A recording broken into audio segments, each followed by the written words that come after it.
Welcome back to Trailer Trash Flips. My name is Mac, and I sell things on eBay and try to make a profit. I'm actually filming this video a little bit earlier in the day than normal. It's only around 12:30 right now, but for my normal business, because I'm only a part-time seller on eBay, I have a huge job coming up tomorrow, and I've got to do a lot of prep work to get ready for that job. Plus, as hot as it's been lately, this room, my eBay room, gets super hot in the afternoon. I'm actually starting to sweat just a little bit right now. So let me go ahead and pull the orders that I've gotten over the last 2 days, and then I'm going to show you a few things that I've gotten to list. Okay, the first item is a book, and it is down in H4. Okay. All right, I think it's an electrical book. NFPA 70E standard for electrical safety in the workplace. And this sold for $37.32 with free shipping. The next item is an H12. It's another book called The Psychiatric Interview. And it sold for $19.51. This book usually brings a little bit more money, but the outer cover is in kind of bad condition. There's something right there on it, and it's kind of messed up right here. But if it had been in a little better condition, I probably could have got a few dollars more for it. The next item is in bin H1, second to last from the bottom, and it is the Haircutting Guide for Beginners. And this sold for $11.86, free shipping. The next item is this party game, and for some reason I don't have a custom SKU on it. I think I might know where it can be, so I'm going to skip that one for now because I may have to look for it for a few minutes. I've got a camera battery in H12. Okay, it's a Canon NB6 battery. I think this is it. Yep, and this sold for $25.42 plus shipping. I've got another book in H13. It is The Essentials of Family Therapy. And this is it. It sold for $33.96 plus shipping. And one more book in H12. And this one is Government Contracts in Plain English. And this sold for $14.41 plus shipping. So I'm back to the ugly cabinet, and there are my party games. I was trying something a little different where I would list a bunch of items but not put a custom SKU. And then as I put those items into certain bins or areas, I would then go and try to add the custom SKU, and I figured out that was way too time consuming.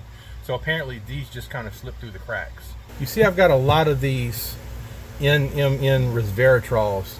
I picked all these up for $1 at the bin store. Right after I listed these, I got a message from eBay saying that the FDA had pulled authorization for these to be sold or something like that. So I think I probably had about 30 bottles of these, which I'm not going to be able to sell now. Looking at the items I have to go out, I guess it really wasn't too terrible of a 2-day sales day period. I was thinking that I really didn't have that many things, and I don't. But there's some decent value here, especially when you consider that everything up here was bought for $1, with the exception of the party game. I spent 50 cents on it. And one of the big reasons that I do a lot of sourcing at the bin store is because it's easy.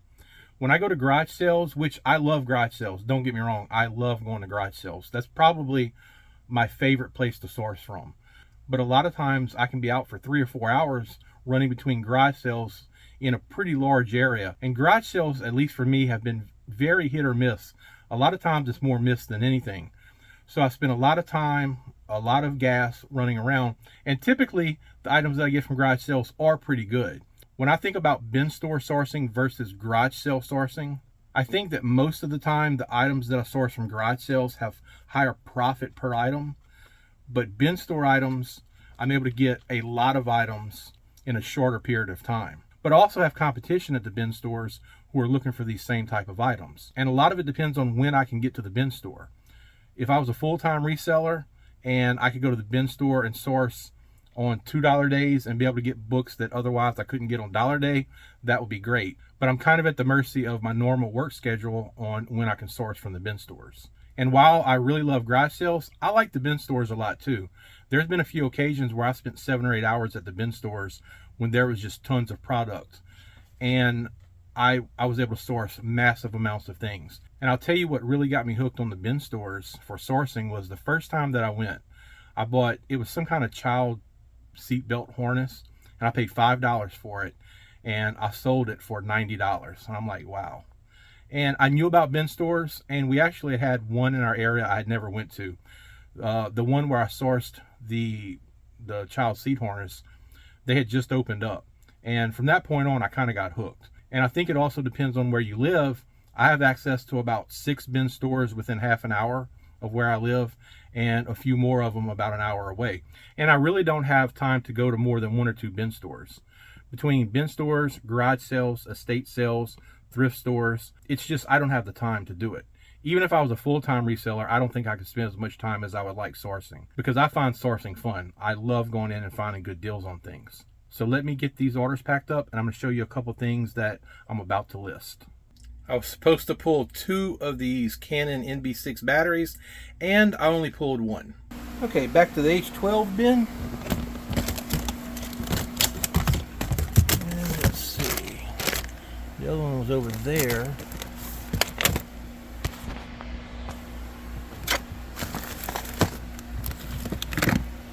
There it is. Okay, so here are my 8 orders over the last 2 days. And there's probably a pretty good chance that I'm going to get another order or 2 today. But I made a total of $208.66 from these orders. Of course, that does not include eBay fees or the items that I had free shipping on. I got my little helper, the Moose, in the room with me today, looking for some love and attention. All right, buddy. The only thing I can think of better than paying 50 cents or $1 for an item to sell for a nice profit on eBay would be to get items for free. And I have a few items here I'm going to show you that I've gotten for free. Now, for me, one of the biggest restrictions that I have on not being able to source more, list more, and sell more is I simply don't have the time. I really do have a lot of things going on, and as much as I would like to be a full-time eBay reseller, I simply don't have the time to do it right now. But going full-time is in my plans for the future. So when you have people who work with their spouses, and since I don't really have that, I have to do everything myself. But I also have people who will give me products and people who are on the lookout for products for me. I actually have a very good ex-wife. She shops thrift stores, Goodwills, and garage sales. And anytime she comes across something that she thinks that I might be interested in, she'll send me a text message with a picture of it, and I will tell her either yes or no to get that for me. We kind of have a good little arrangement worked out. She has a dog who is actually a sibling to the Moose, who I showed you there a minute ago. And whenever she goes out of town, which is a good bit, I'll watch her dog for her. And in exchange for that, she'll pick up products for me at the thrift stores or garage sales. So that really helps me out a lot.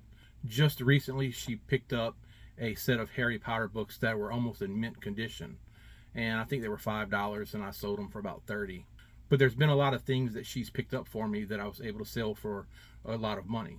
One thing that I have found since I started reselling is that people will just give you things just to help you out. They could be items that they want to declutter from their home that they're not using, and they might not want to sell for $1 or $2 at a garage sale. They would much rather give them to you to help you out. And I found that to be the case a lot of times. So I'm always appreciative of the people who are on the lookout for items to help me out, or who just give me things that they don't want. Here's a good example of some of those items. I have a brand new in the box Abu Garcia reel, and it's not the highest end one, but it's a $100 reel, and also a couple of these Bass Pro Shops qualifier reels, and I think these are about $100. And oddly enough, they actually included the receipts in the bag just because they had kept them all together. So looking at these receipts, it looks like the reels were $80, and they did a trade-in, so they were able to get a discount off of the $80 price. But either way, for me, it's 100% profit. So I'm definitely appreciative of those people who go out of their way to try to help me out, because they could have sold these on Facebook Marketplace. They could have put them on eBay themselves. All right, I'm just going to open these up real quick and have a look at them.